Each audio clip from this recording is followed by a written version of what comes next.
Hi, welcome everybody. I hope you can all hear me. My name is Atif Somji. I am a technical officer working in the SME unit, Small and Medium Enterprise unit within the International Labour Organization in Geneva. And yes, I'm delighted actually to be here moderating today's session, which is this DCED webinar on feminist international policies in the time of COVID-19, perspective from Canada and Sweden. So there are maybe three broad aims of what we're hoping to achieve with this webinar. The first one is, what does it actually mean, right? So what does it mean to have a feminist international policy? Beyond that, then we'll look at implementation. So how can this policy be applied? What are the different tools and approaches that can be used to achieve this aim? And then finally, as the name of the webinar would suggest, we'll look at the crisis context. So what is the impact of COVID-19 and other crises on women and girls? And how can a feminist international policy stand firm and resilient in such times of crises? So we have four people who will be speaking today on this. Starting in Canada, we have Reneta Lambreva, who is a senior policy advisor in the economic growth team at Global Affairs Canada.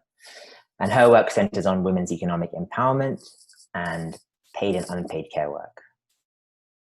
Joining Reneta from Global Affairs Canada, we've got Shawn, who is a gender equality specialist, and she is responsible mainly for providing technical assistance to projects based in Asia. Moving to Sweden, we have Ulrika Grandin, who works with the Swedish ambassador for feminist foreign policy, and she is the deputy director within this team. And then finally, moving back to Canada, we have Diana Sarosi, who is the director of policy and campaigns at Oxfam, Canada, where she's been working on women's economic justice for several years. So just to give a brief structure of how this webinar is going to happen, we'll start by hearing from Reneta and Shawn on Canada's experience. Then we'll move to hear from Ulrika on Sweden's experience. And then we'll gather all four panelists and open it up to you, the audience, for questions. And finally, Diana will provide us with some sort of closing reflections and remarks based on our discussion. And the final thing, just before we get going, is a couple of housekeeping points. So first of all, there is a Q&A session, and we would really welcome and encourage you to send us your questions.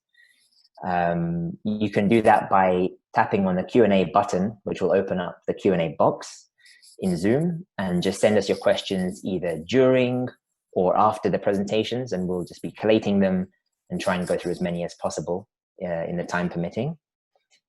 And secondly, as has already been asked, so first of all, we're recording this webinar, which I hope is okay for everybody. And the recording, along with any slides that are going to be used during this webinar, will be sent out to all those who signed up for the webinar. So without further ado, maybe I can hand over to Reneta and Shawn to hear about the experience of Canada. Thank you. Thanks, Atif. This is Shawn. I'm going to share my screen. I have a short few slides just to give an overview of the Feminist International Assistance Policy from Canada. So the Feminist International Assistance Policy, is it on? Can't seem to. Was launched in 2017 after a worldwide consultation process and heavily involved input from women's rights organizations.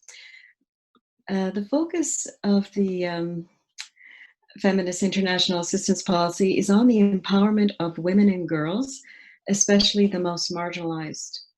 So I cannot get this Share.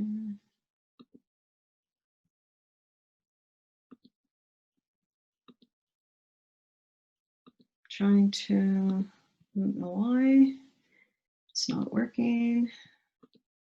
It was working. I'm going to stop and then start again.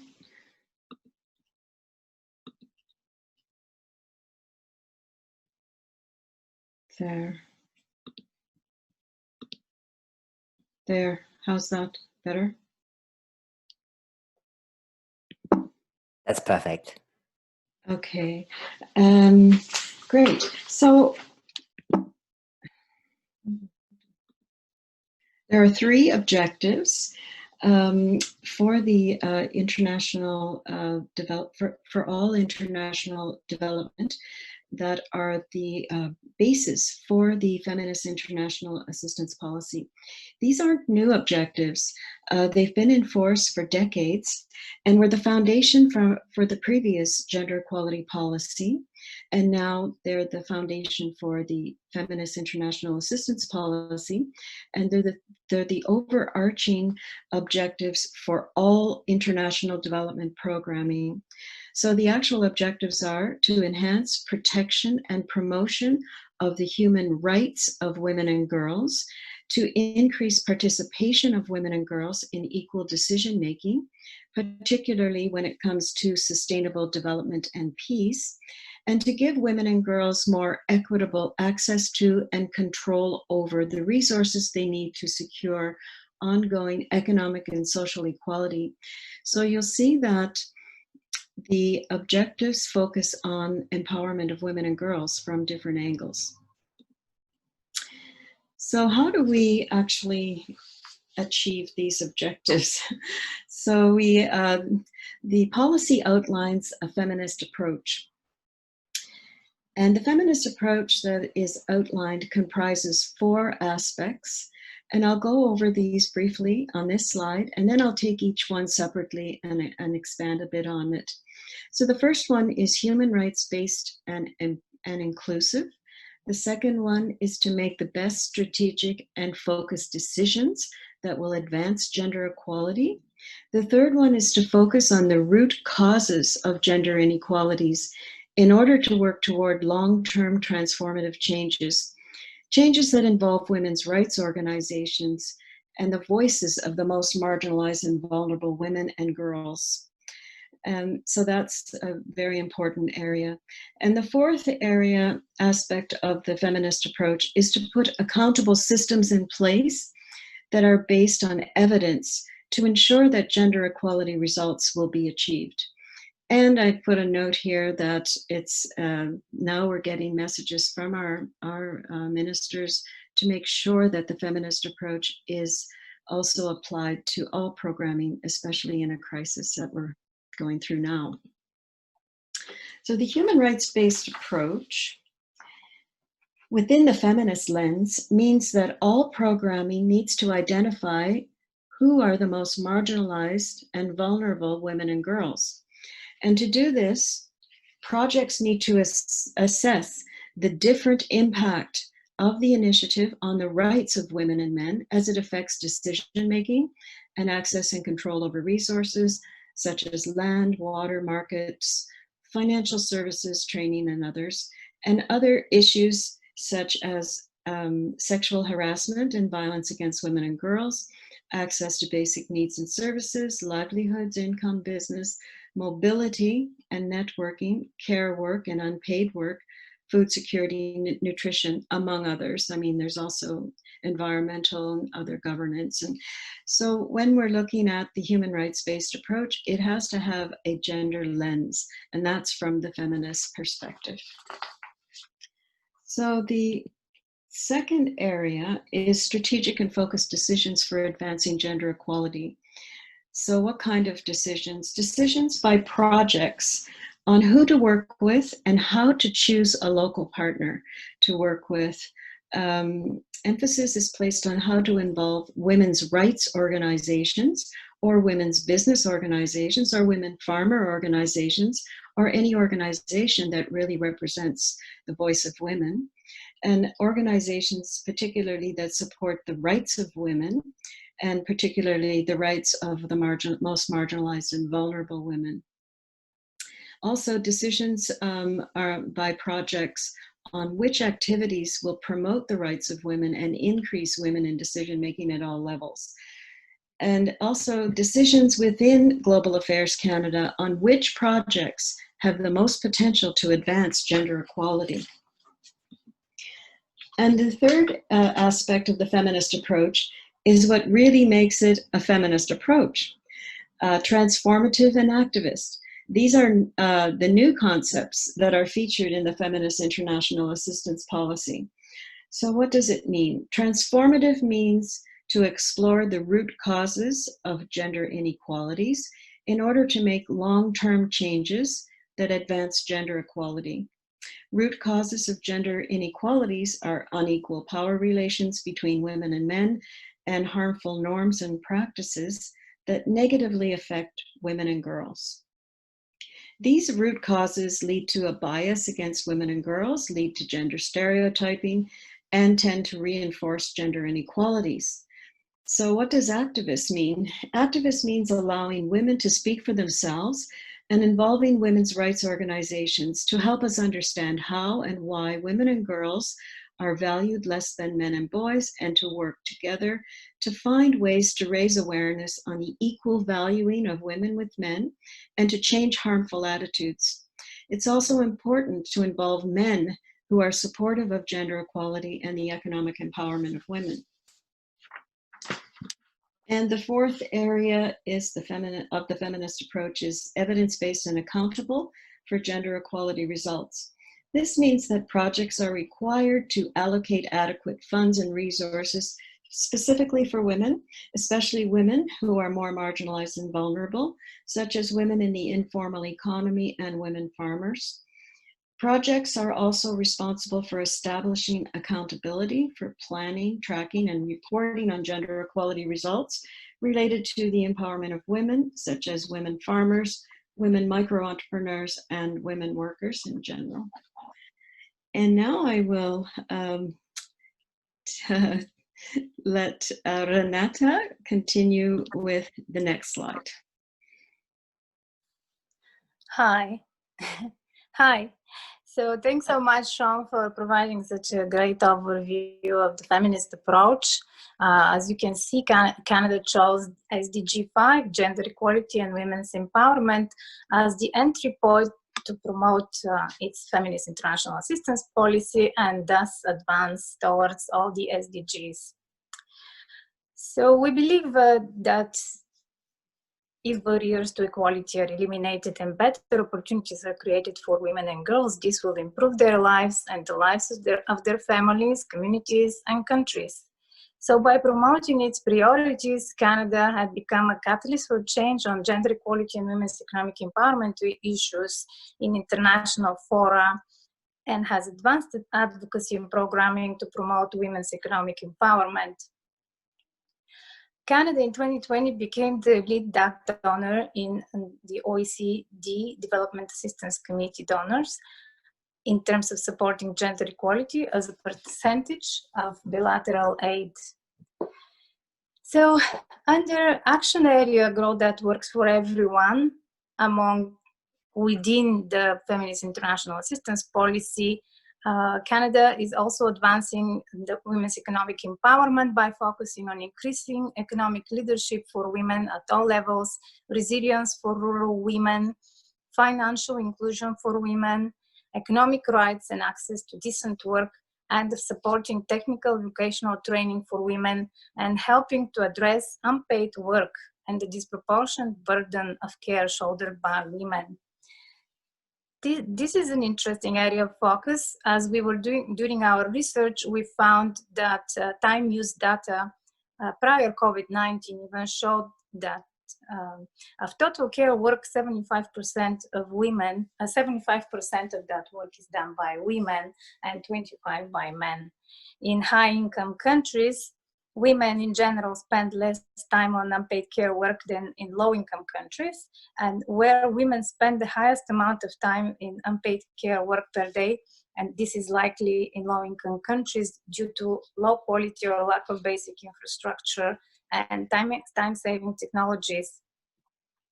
It was recognized that even more attention needs to be focused on unpaid care and related work, as it affects women's economic opportunities, rights, and well-being, and links to social and gender norms that affect men and women of all ages, as my colleague well explained.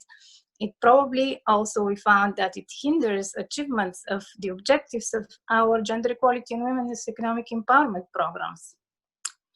So Canada re-emphasized this commitment as part of its mandate letter, ministerial mandate letter commitment, to develop programming that recognizes, reduces, and addresses the unequal distribution of paid and unpaid care work, and that supports and protects the rights of paid and unpaid care workers to address the root cause of global inequality.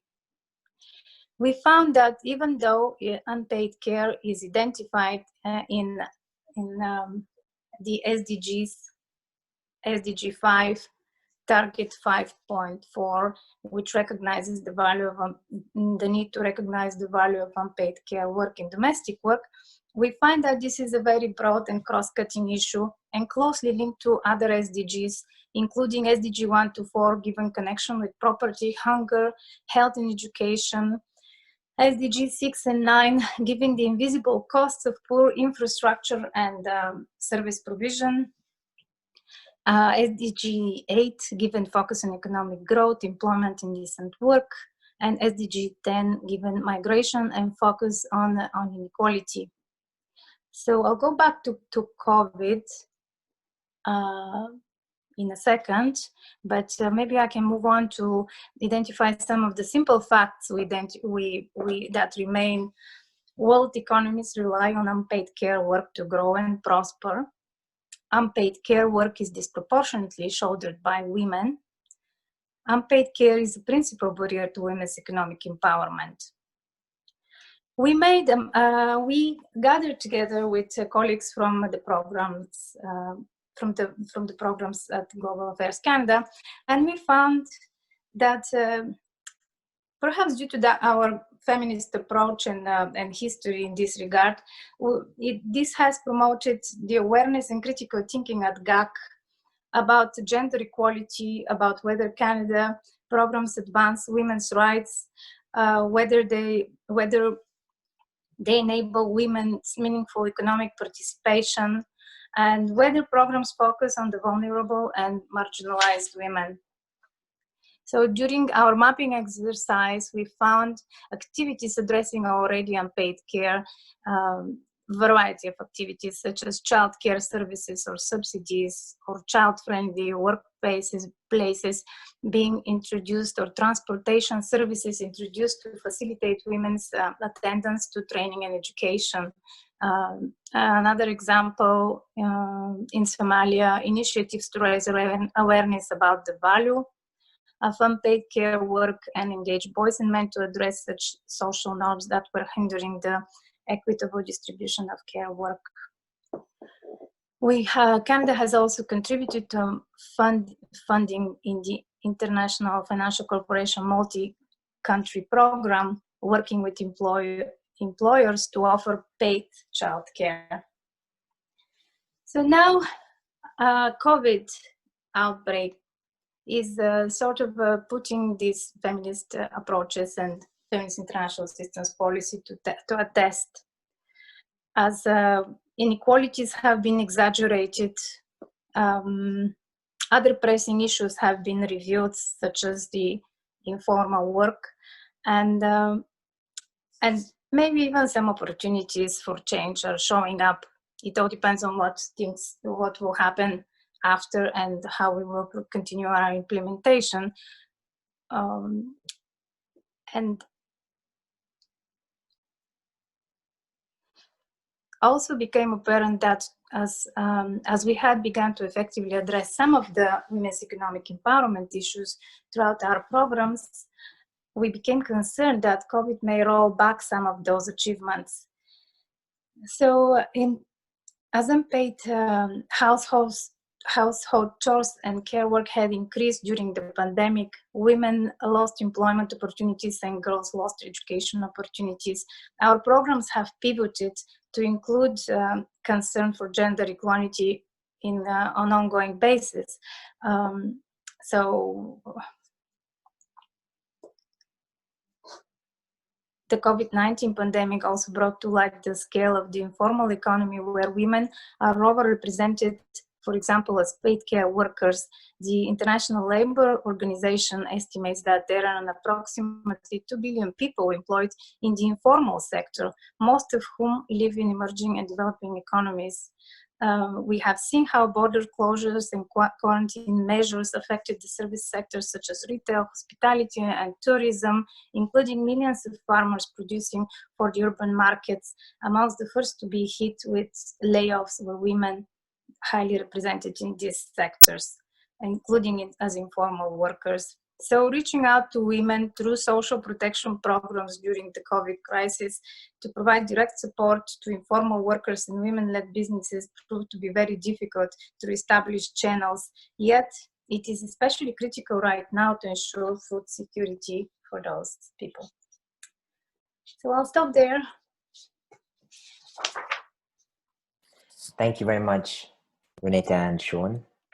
Maybe we can now move on to Ulrika then, who will share the experience from Sweden. Thanks, Ulrika. Thank you, Atif, and hi everyone. Nice to be here and have this webinar.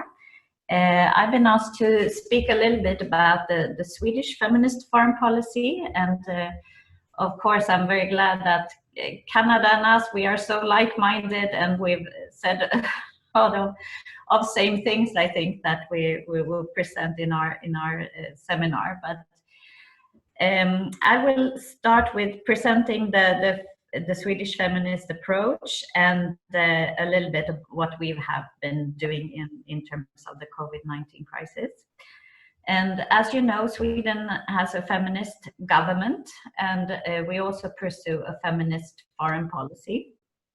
And this policy was first launched in 2014. So we were actually the first country in the world to have a feminist foreign policy, and we're a little bit proud of that, at least. It was our minister, Margot Wallström, who declared this policy in 2014. And since then, others have joined Canada, and we're also happy to say that recently Mexico has a feminist foreign policy. And so it's very exciting. And what is then a feminist foreign policy? And to me, it's very simple. It's just about human rights. It's working against discrimination and marginalization. And we have to focus on women and girls, half of the world's population, and empower them. And in the Swedish feminist foreign policy, we use 3 key components, or we call them the 3 R's. It's about women's and girls' rights. It's about women's and girls' representation. It's about women's and girls' resources. And if we keep those 3 R's in mind, it's easy to do a gender analysis very fast. And how do we pursue our feminist foreign policy?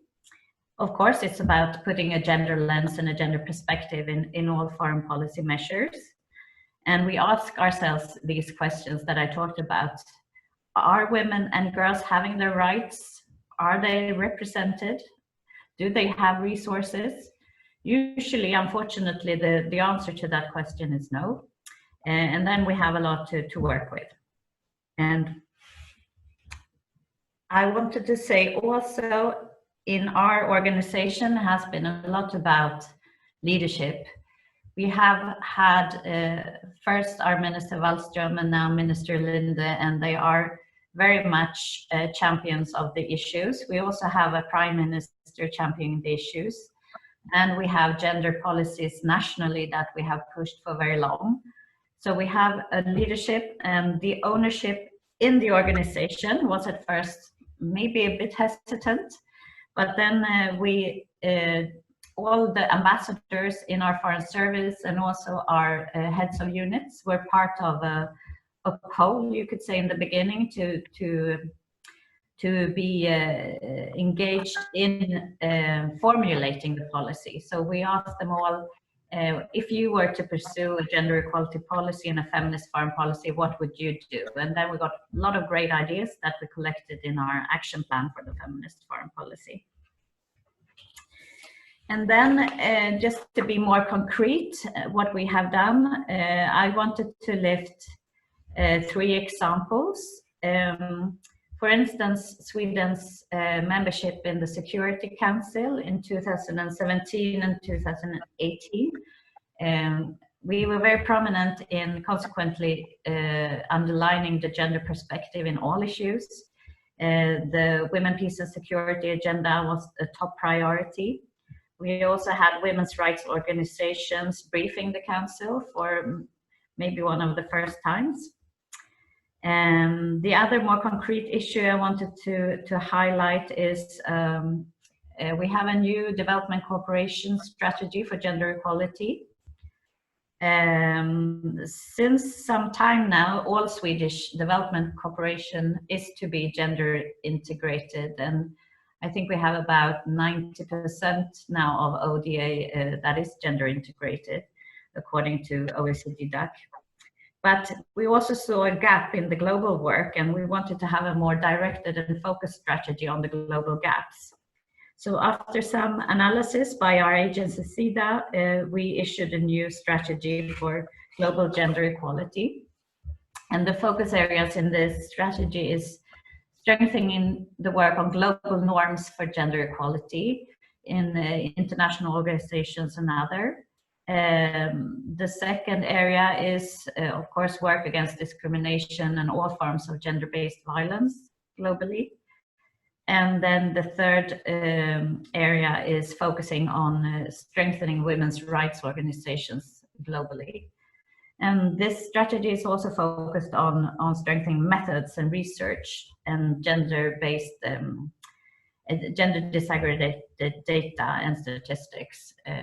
So that was the second example. And then as a third example, I wanted to highlight Sweden's feminist trade policy. Last year, our then trade minister, now foreign minister, Ann Linde, launched a feminist trade policy.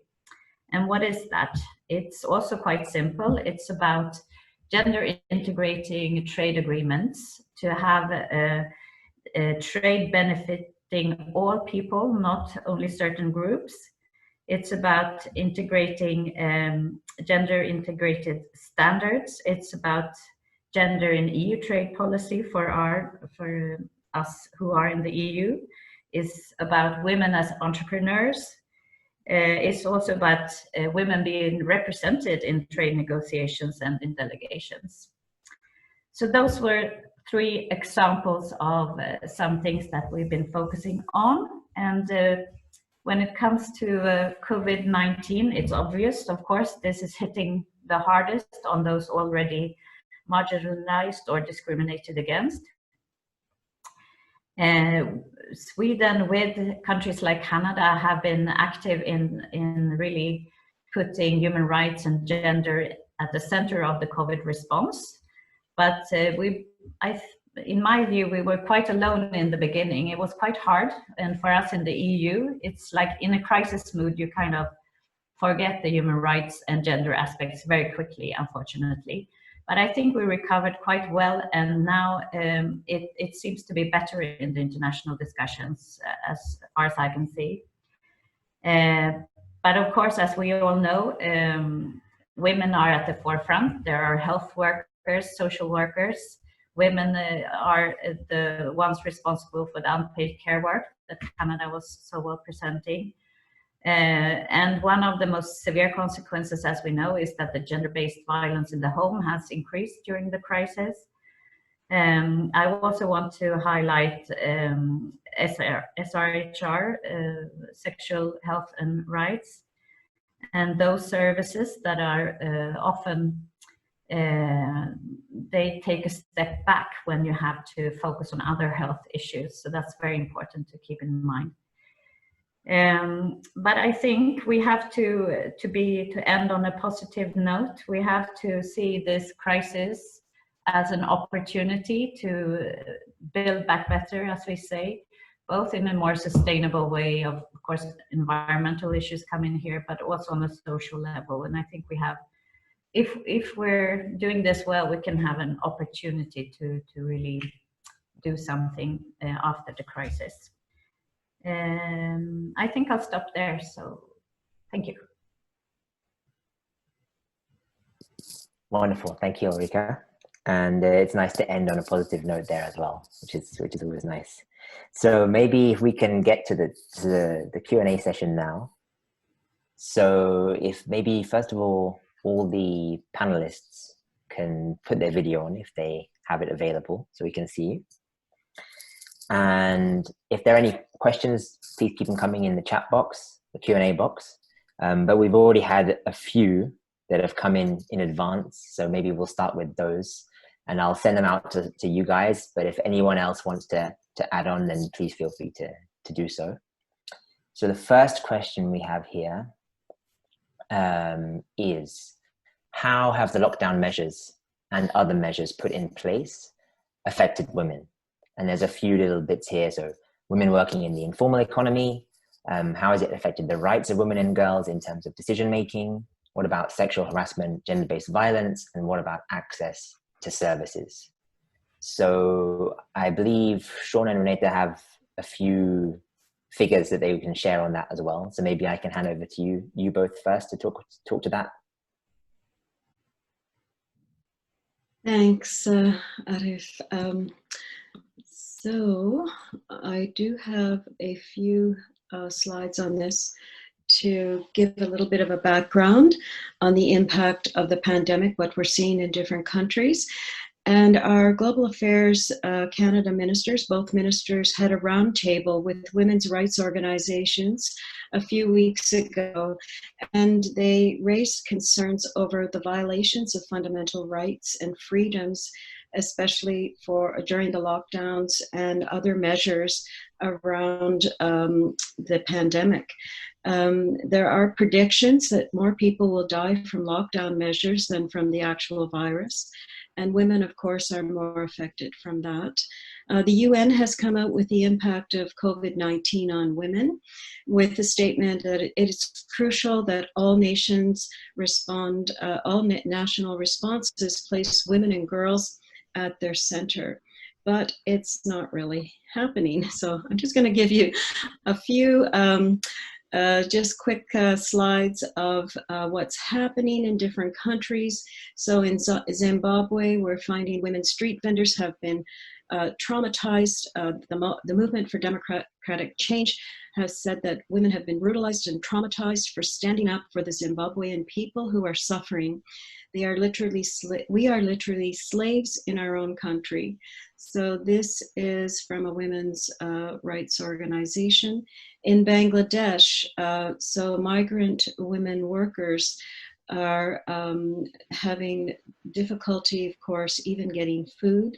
So here's a woman with a sign on food security. And also, if they do go out, the lockdowns are being enforced by police, so it's very dangerous to go out. In Indonesia, this was a poster campaign by a women's rights organization that says at the bottom here, for some women, staying at home means keeping violence forever. So also in, this is in Kenya, but in many African countries, it's hunger or murder to decide whether they, African sex workers will, if they go out, will have more violence, even to be killed.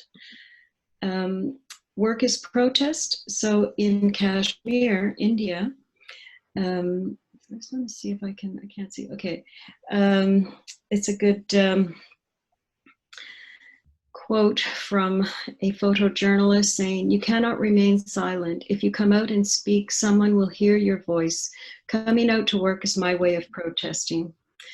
Protests in India against the anti-Muslim citizenship law. There were lots of articles wondering if India used that the pandemic as an excuse to lock the country down and stop the protest and also arrest protesters. So these are women's rights organizations who were arrested. In the Philippines, the president gave shoot to kill orders after there were protests for food aid and relief supplies. And women and children are trapped inside. Again, the abuse, they have nowhere to go and they can't leave. And so in Malaysia, don't nag your husband during lockdown. Malaysia's Ministry for Women advised women working at home to wear makeup and office clothes so as not to offend their husbands. And that was a poster campaign there. What we're finding, okay, this is from CARE International. They released a report saying that the COVID-19 could condemn women to decades of poverty, pushing back a lot of the gains in gender equality that have been made. So that, okay, I do have one more. Yeah, I guess that's it. Thank you. Thanks, Shawn. Okay, the next question we have here is, have economic support packages reached the most marginalized and vulnerable women and girls? Are there any lessons that can be learned so far? And perhaps linked to this one is another one which says, how are you reaching women in conflict zones when all international and most national organizations are no longer on the ground? So maybe I can pose that one to Diana. Great, thank you so much, Atif. So for this question, obviously, you know, the leave no one behind is a statement that rings really true here, in the sense that there are actually big swaths of people who are being left behind by these support packages. And it really depends on how informal their work is. So I want to touch on three sectors of workers that are predominantly women sectors. And it touches a bit on some of the stories that Shawn just shared with us. So the first sector are domestic workers. Domestic workers are highly informal. There are, you know, in the best of times, they're ignored and excluded from labor protections and social safety nets and so on. So this is all, of course, exacerbated in the times of COVID. You know, they don't have sick leave. There are no ways for them to access some sort of state support. Also because of the intensity of lockdowns and so on, organizations working with domestic workers have seen a huge increase in violence against domestic workers, and because their work is so invisible and themselves are so invisible, it's really difficult for them to get any support. So that's one sector that's really suffering as a result of COVID-19, but also really lacks support. Another sector are garment workers, which again are mostly women, and you know, these are again, you know, that's a sector that's sort of at the bottom of supply chains, especially home-based workers.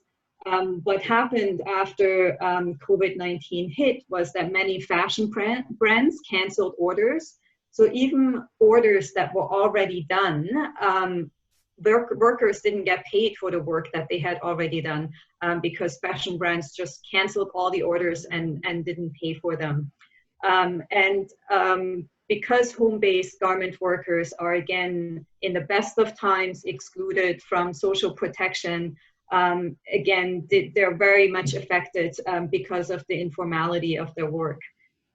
Also, those who are forced to still continue working are often lacking protective gear, so their health and safety is really at risk as well. And then the third sector that has been really immensely hit by COVID-19 are sex workers. Many have stopped direct contact sex work to comply with social distancing guidelines, or others are out of work because of closures of strip clubs and massage parlors. And we all know these are really the most marginalized workers due to the fact that their work is so precarious, but also criminalized. And so they, even if they could apply for income supports, they often don't qualify. And it's very difficult for them to get any sort of additional support that many others are receiving. But I think we also need to consider what is happening to women who are working and now facing an increased load of caretaking as a result of daycare and school closures, right? Even though a good group of them are able to access additional supports, they have to recognize that they're in positions where they have to make very difficult choices around juggling care work and work. And so we've already seen that women have the highest dropout rate out of the labor market. For many, it's really a difficult choice. And it's for this reason that this pandemic could essentially set us back decades in the progress to achieve gender equality.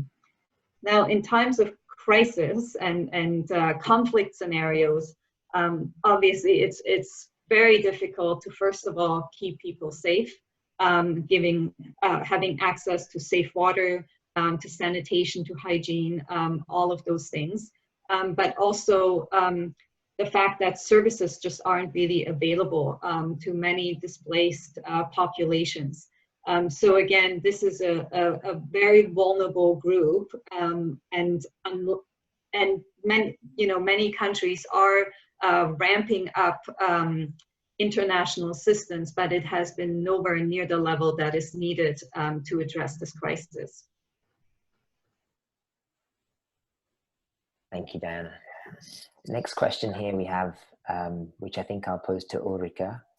It says, in the COVID-19 crisis response, both gender and climate change risk falling off the priority list.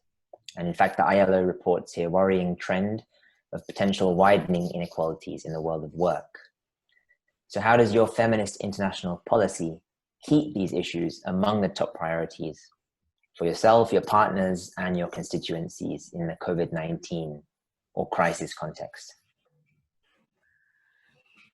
Yes, thank you. I think you're right. Unfortunately, as I touched upon in my intervention, when we hit crisis mode, we tend to forget about long-term issues and these perspectives.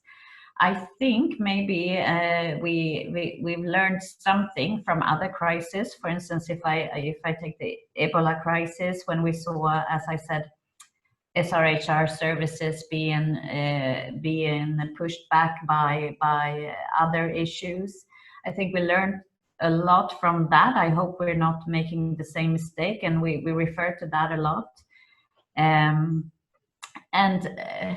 From what I can see on a policy level, I see that countries are quite quickly going to a build back better mode.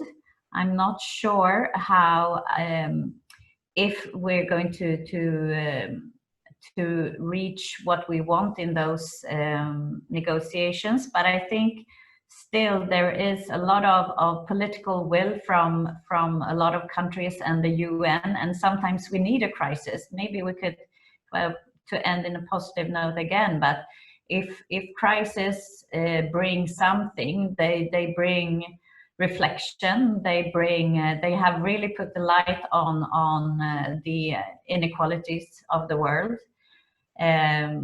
So hopefully we can learn from that. At least from our point of view, we're doing the same as we've been doing before. We put this perspective on the top of our agenda. I think we're becoming more and more aware of social protection systems, about societies being equal and everybody having access to some kind of universal social protection.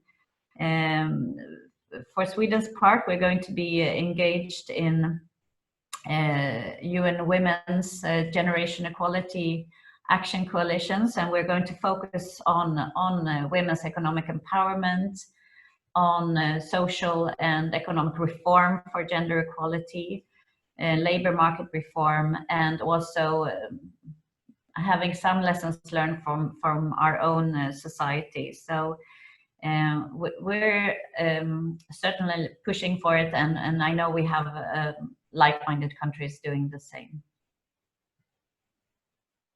That's great, thank you. And I think maybe whilst we're on this topic of building back better, the next question here is, how can the rights of women and girls be promoted and protected in a post-COVID-19 scenario? So perhaps I can go to Diana first on this one, and then maybe hear from Canada. Great, thanks so much, Atif, and that's such an important question. I think the number one most important thing to ensure is that women are actually at the decision-making tables, right? We really have to ensure that women, girls, LGBTI+ folks have equal representation in all COVID-19 response planning and decision-making. So this really includes opening up spaces for their participation in discussions about the pandemic responses, while at the same time defending their safety and human rights, as many of them are facing attacks and threats as a result of, you know, in some contexts, very militarized responses during the lockdown. CARE actually published a report just yesterday that underscores the conspicuous absence of women in COVID-19 response teams and plans, and this is really unacceptable. You know, women's rights organizations, feminist organizations, LGBTI rights organizations are all ready to engage, but the doors are closed to them. I think another really important aspect to consider as sort of an essential building block of the recovery needs to be disinvestment in the care economy, right? Over and over, we see that, you know, when the economy slumps, that investments are going in sectors that are male-dominated, infrastructure, construction, and so on. And I think what the crisis has really shown us is how essential care is to our society. And that is a sector that, if we want to see economic growth and gender equality progressing together, this is a sector that really needs to be invested in. Also, women need to go back to work, right? And to be able to do that, they need to access affordable, quality childcare, and that needs to be a priority moving forward. Another priority is really we need to break these cycles of inequality. The pandemic has really shown that this is a crisis of inequality as much of public health, right? So this needs to include cash transfers to workers in the informal sector, a minimum basic income as required, support for smallholder farmers, really expanding cash transfer programs to get more money into the hands of women, girls, and LGBTIQ folks, but also offering cash for unpaid care work and really recognizing that this is work that sustains our societies and our economies. And I guess also in terms of building back better, we really need to resist the ideology of austerity, right? We cannot go back to decades of austerity as a result of huge public debts that have been accumulated as a result of the crisis. This is not gonna, we all know that this is gonna have disproportionate impacts on women and other marginalized groups, and it's really important that we prioritize gender responsive public services, that uphold human rights and transform women's lives, right? So the quality provision of early childcare, public education, health, and water are all crucial alongside investments in energy, agriculture, social protection. And then they really need standalone resources to really tackle some of the huge challenges women are facing in terms of domestic violence, gender-based violence, and also the lack of access to sexual and reproductive health and rights and services, because all of those are interlinked, right? We cannot just talk about women's economic empowerment in itself. It is linked to whether women are safe at work, on their way to work, and safe at home. It depends on their ability to control their bodies. So all of those pieces are so linked together. And I guess one last point is I want to make is really the essential contributions that women's rights organizations, feminist movements, and LGBTI plus rights organizations are making in leading progress in their communities, right? And they've always been the least funded and working on shoestring budgets. Their survival is very precarious. So investing in these organizations moving forward to be able to do good intersectional feminist analysis of programs and recovery plans, and really ensuring that their voice is at the center of these decisions. That's great, thanks. And I'm glad you touched on the intersectionality, because a couple of questions have already come up on that. So it'd be great if you guys can touch on that at some point through your responses. But I wanted to ask if Reneta or Shawn had anything to add on in terms of the vision of Canada and building back better.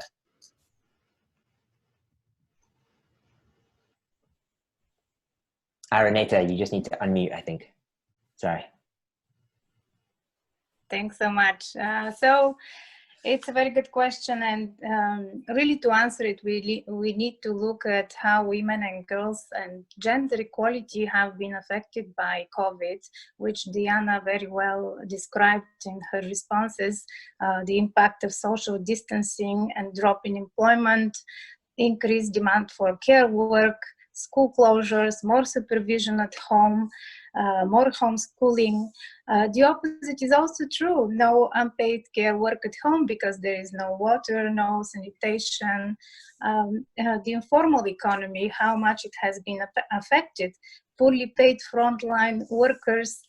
We know that 70% of healthcare and social workers at front lines are women, and yet they're completely underrepresented in leadership or decision-making processes that really affect the outcomes that will affect them.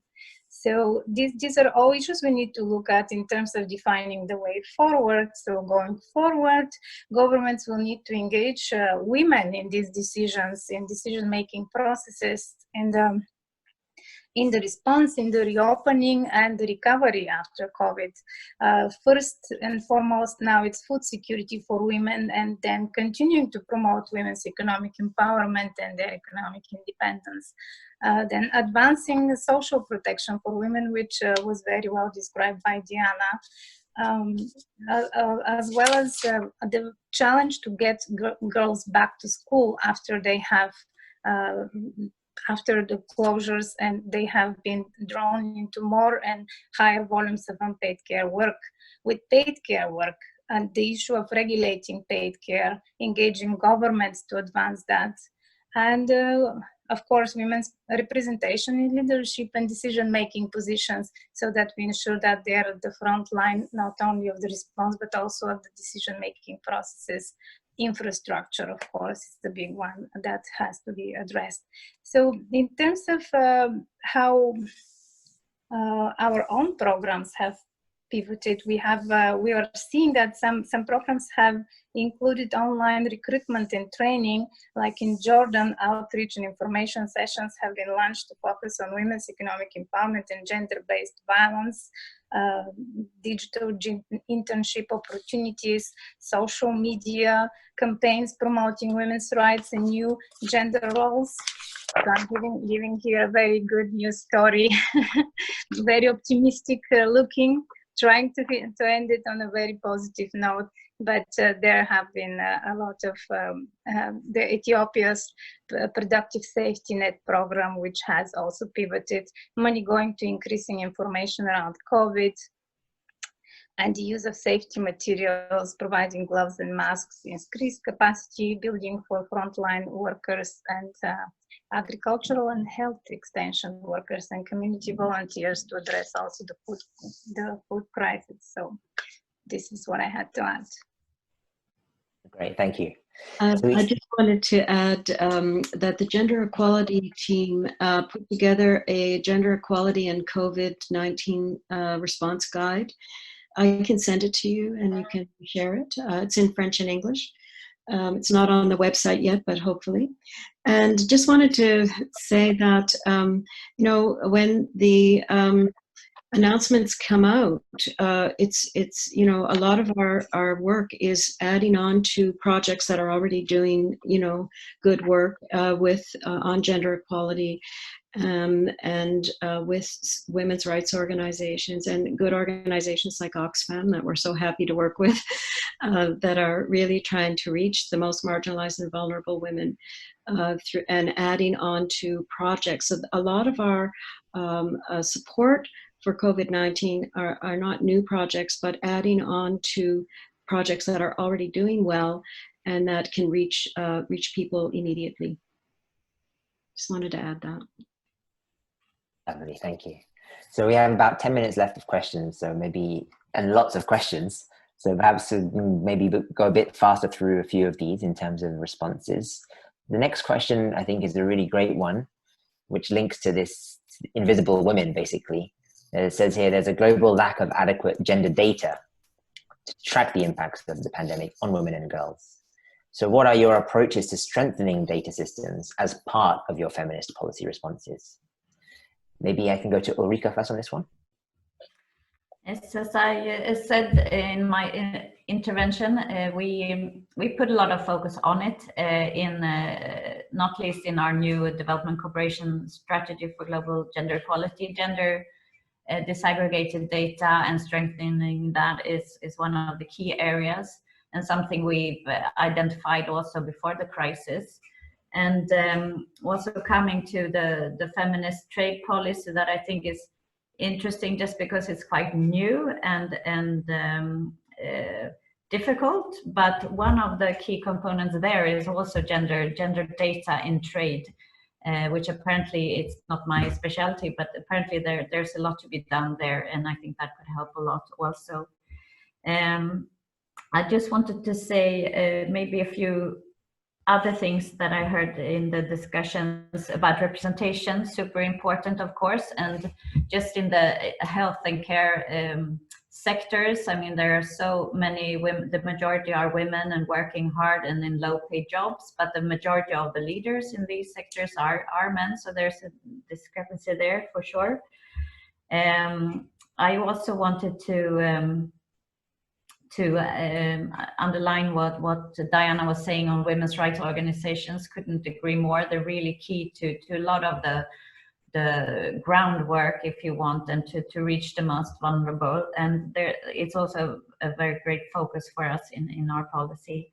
We have increased finances to CSOs and women's rights organizations during the crisis, both international but also nationally in terms of violence against women at home. So I just wanted to make those 2 points also. Thank you. Thanks, Ulrika. Another question here. I mean, we've spoken, it's clear that care work is sort of front and center when it comes to feminist international policies. Question here is, how has the burden of care work been addressed in the pandemic context? And the second question that's come through is, have there been initiatives that you know of to include men in the care duty, from things like school shutdowns and other solutions to support women during the crisis? Is anyone want that one?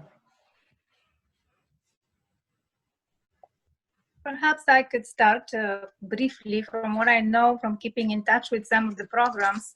In some cases, response packages were able to be promoted in some countries, like in Ethiopia, and to address the burden of paid and unpaid care with specific attention to that. In other cases, programs that are ongoing and working well in place and could do that were unable to be implemented at that time due to curfew, such as in Jordan and in other countries, and other regulations. So that's how this has impacted. And we continue to monitor how programs are able to implement and to address that during the times of crisis. That's great, thank you. Another question here is on intersectionality, and it's specifically towards Canada here. How is Canada taking an intersectional approach in its COVID response? In particular, how is Canada taking an approach which extends beyond women and girls to include transgender and non-binary people, as well as LGBTI more broadly?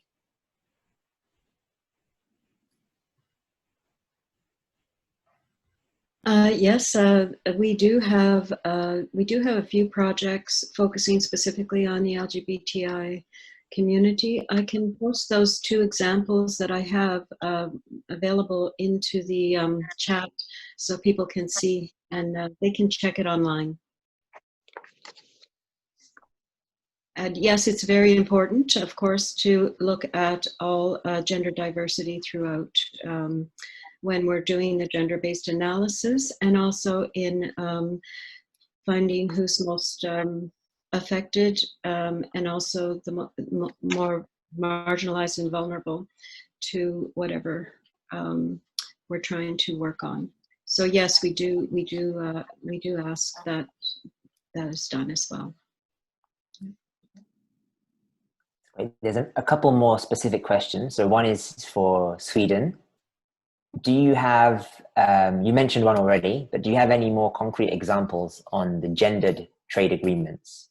How does this work in practice? How do you facilitate the involvement of gender and having gender expertise in these trade discussions and negotiations?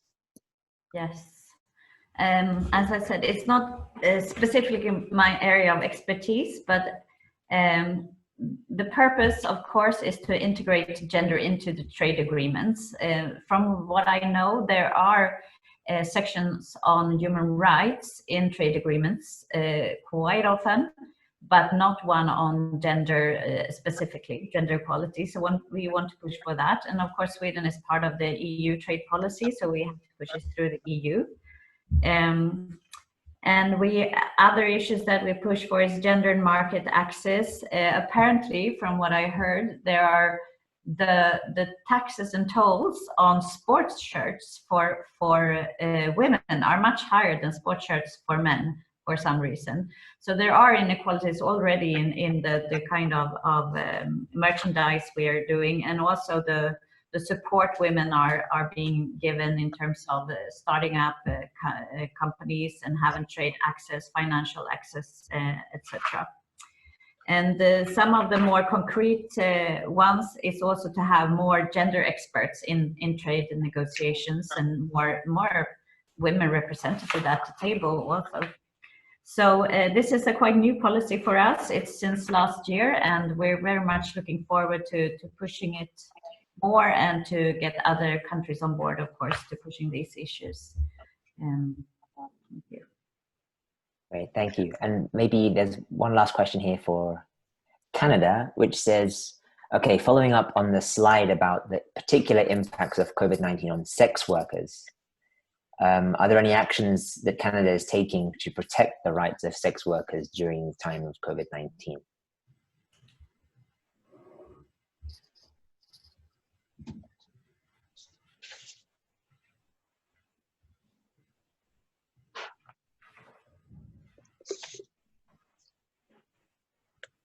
I don't have any examples of projects right now, but it's an issue that we're raising in general.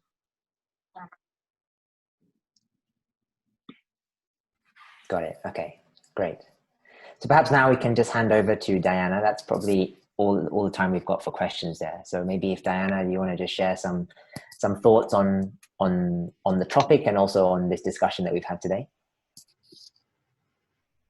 And maybe I can just quickly say something around that last question too. I mean, sex workers is a group that's falling through the cracks here in Canada, not being able to access supports that many other Canadians have access to. So yeah, it's definitely something that needs to start at home as well.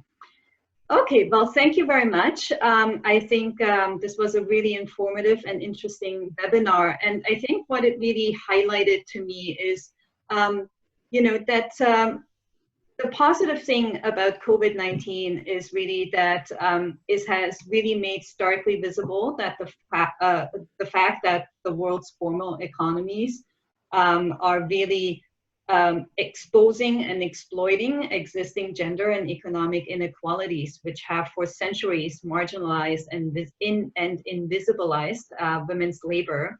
And with that being so clear now, this is really our opportunity to turn things around.